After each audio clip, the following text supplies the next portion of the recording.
దేవుని గురించి మరి బైబిల్లో ఒక చోట మహాకాశములో పట్టజాలని దేవుడు అని రాయబడి ఉన్నది.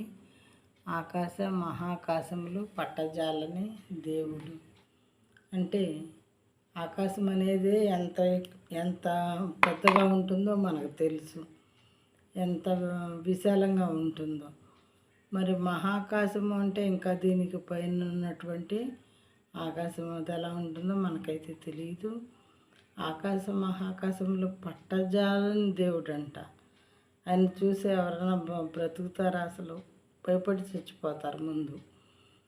ఒక వ్యక్తి లావోటి వ్యక్తి మన ఇంట్లోకి వస్తూ ఉంటే మన గుమ్మం పట్టలేదనుకోండి, బాబోయ్ ఎంత లావు ఉన్నాడో ఎంత లావు ఉన్నదో ఈమె, గుమ్మమే పట్టడం లేదు అని చెప్పుకుంటాం మనం.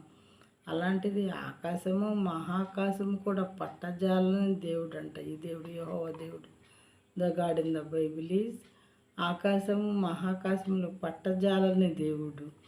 అంటే ఆయన చూసి మనం బ్రతికి ఉన్నాం అన్నటువంటి వాక్యం అది 100% కరెక్ట్ అని నేను అనుకుంటున్నాను.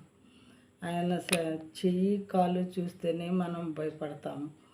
కొంతమంది సాక్ష్యాల్లో చెప్తూ ఉంటారు, చాలా ఎత్తుగా ఒక ఆకారం కనపడిందని కొంతమంది, చాలా బలమైన హస్తం ఒకటి కనిపించిందని కొంతమంది ఇలా సాక్ష్యాల్లో చెప్తూ ఉంటారు. ఆయన మహిమలు చాలా కొద్దిగా మనం చూసేది, ఎంతో పవిత్రమైన వాళ్ళకే కనిపిస్తుంది. అది కూడా ఎవరో పడితే వాళ్ళకే కనిపించదు.